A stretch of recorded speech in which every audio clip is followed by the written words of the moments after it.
long for Mother's Day.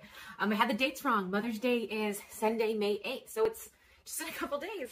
So as of today, you should have your flower completed. I've pulled out all the paper. It was a little difficult, but we made it through. The hardest part, if you didn't realize, was removing the paper on the edges. Where the stitches are, it's fine, but I really had to press and recrease all these outer folds because the fabric was quite attached to the glue. I have a sheet of Heat and Bond. What I'm going to do is I am going to place this on top of the Heat and Bond. Actually, I might even not do that. I might just take one of my paper templates. I'm going to trace around the hexagon, and then I'm going to iron this bubbly side to my hexie, and then we're going to glue this on a pocket. As I'm doing this, I put on some lipstick, and I'm not sure I like it. Probably switch it up next time I turn around. So you're going to need a ½ yard of canvas. So I purchased this duck canvas off Amazon. I'll put a card up here. You can just go ahead and buy it for when you're ready. I bought 2 yards because I'm going to make a bunch of bags, but you don't have to do that. So I made 2 yards of this, and then I can't decide what I'm going to do for my lining. So you basically need a ¼ yard. Now, this is my bag. So this is going to be the lining of the pocket and the lining of the interior of the bag. So these are just yardage that I had in my stash. This one might be a little too on point because they are like hexagon flowers. I don't know, I am leaning towards this one. It kind of goes with the flower. The nice one of this one is it's a little more mild. I don't know, it really doesn't matter. You're just gonna put groceries in it. Probably this one. All right, I'm gonna turn the camera around. We are going to cut the fabric, and then we are going to fuse the Heat and Bond to the hexagon. And we're gonna first start by making our exterior pocket. The exterior pocket is gonna be probably I think it's gonna be a 12 by 12 inch square of exterior and one of interior. We're gonna make a lovely slip pocket for the outside, and then we're gonna make the tote bag itself. You also need straps. I think we need 1 inch thick like cotton webbing times 30 inches. So if you just buy like 2 yards of that, you should be good. And we will get started. This is gonna come out so fast and easy. You are gonna love it. And even better, your mom's gonna love her gift. So thanks again for tuning in. Go ahead and grab your supplies and let's get started. One thing I forgot to mention, interfacing. When you interface your lining, it's gonna make your bag so much stronger and durable. The first tote bag I made, I didn't do interfacing, and it's a nice floppy bag. So I mean, it still works, it's still great. But then I made one with interfacing and it makes it a lot more sturdy. So I have a bolt of SF101 by Pellon. I love this stuff.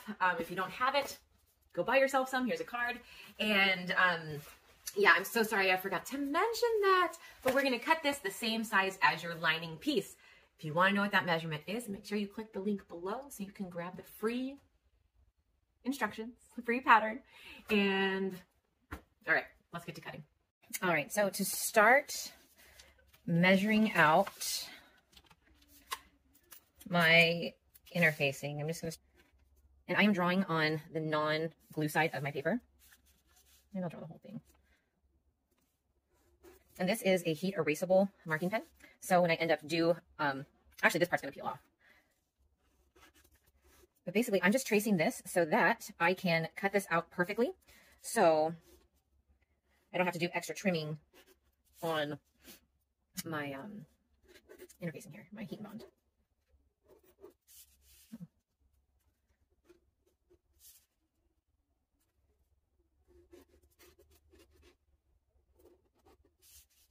There we go, that should fit in perfectly. Ooh! Cutting it a little close. There we go. If we want, we can just close this out for kicks. There we go. Okay, so now to have really crisp edges, what I'm going to do is I'm just going to start cutting this with my ruler here.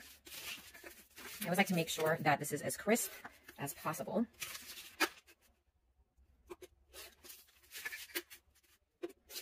And again, this is Heat and Bond. This is two-sided fusible. So you're going to iron it on to one side of the fabric. Then you're going to peel it off and iron it to our real side. So from here, let's go ahead and there we go.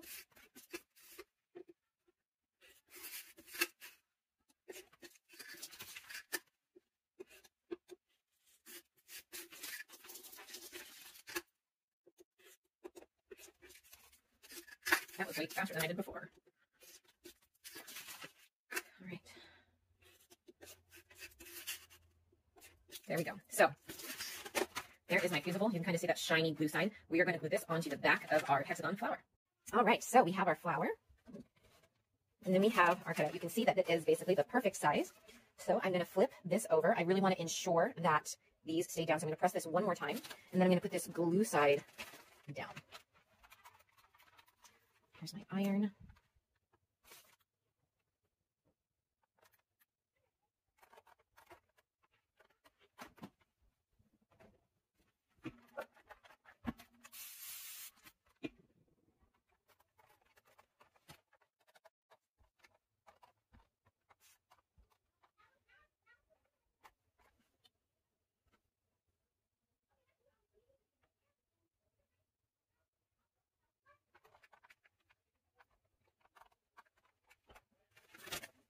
All right.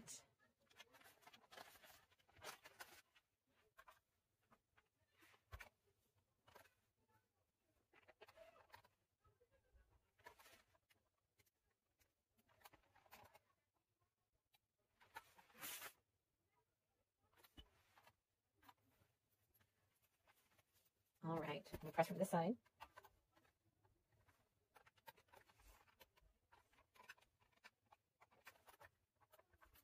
And there we go. It is ready for some paper applique.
Okay, so now you should have a 23 by 41 piece of canvas that's nice and long.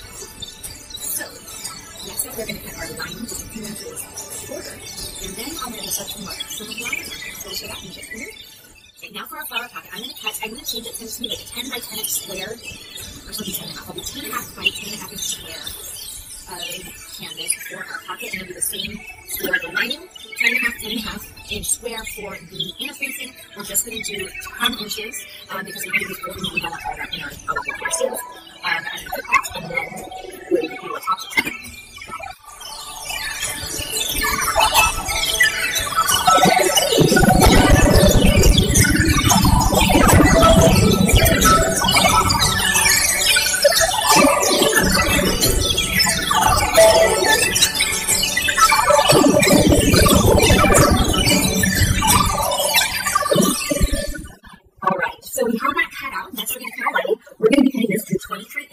By 37, so it is a little bit shorter because we're going to be cutting this up in the folds that we're going to do next. So I'm going to move this down and we will get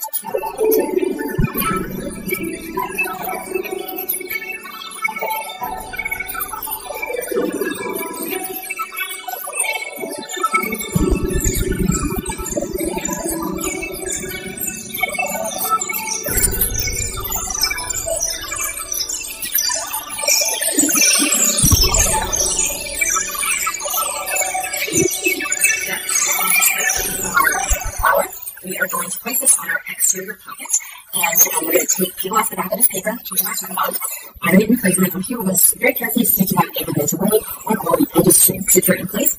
You certainly can go in all the way around if you wanted to do that. That's completely up to you. If you have the brain to do that.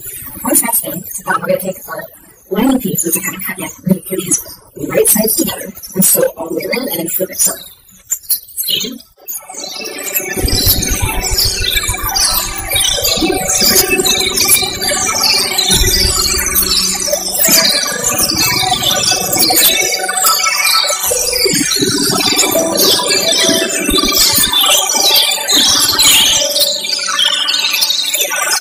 Alright, so the first step to attaching our scanner to our pocket, we are going to do this back to find the center point. And then we're going to fold this thing back.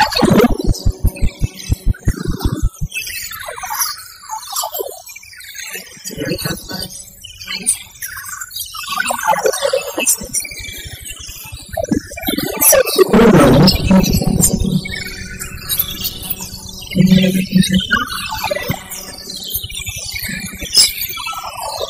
So we come up with weather. Things are perfectly over. Because that picture is pretty nice and good.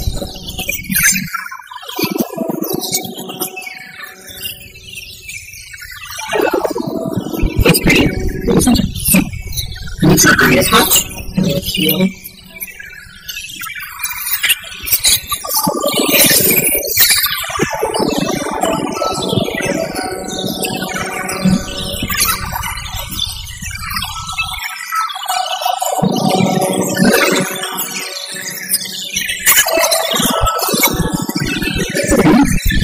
It's almost feels like kind of like that it was a whole bunch of because all of the edges are actually falling out. I only had edges to it. So we did everything. So for instance, if you have a machine that hasn't got rid of stitches, basically stitches then goes into a part of the stitch and then when it creates that those stitches all the way around. So actually while we're here, now that we're ironing this, we're going to stand and when we finish, you're facing the pockets that are ready, and then we're going to go to the sewing machine and sew this. So that's like this, and I can see it.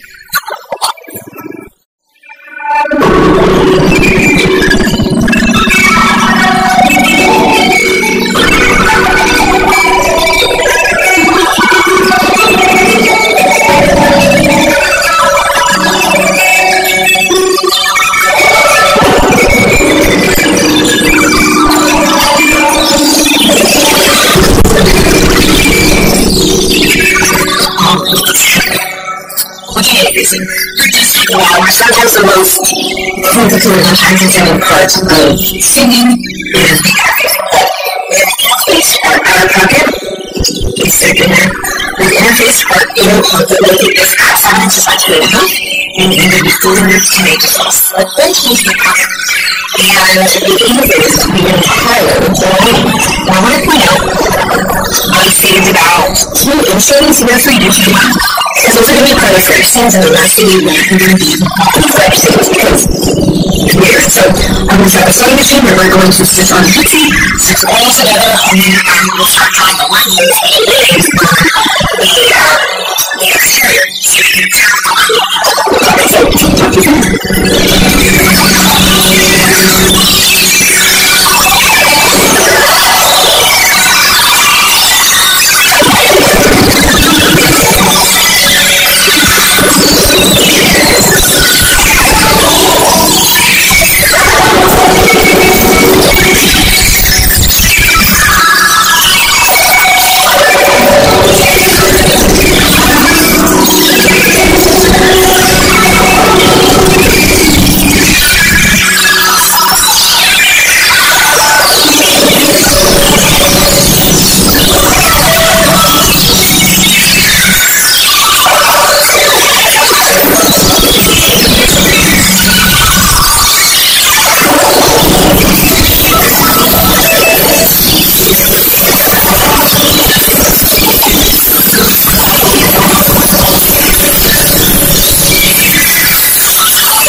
So this, so this,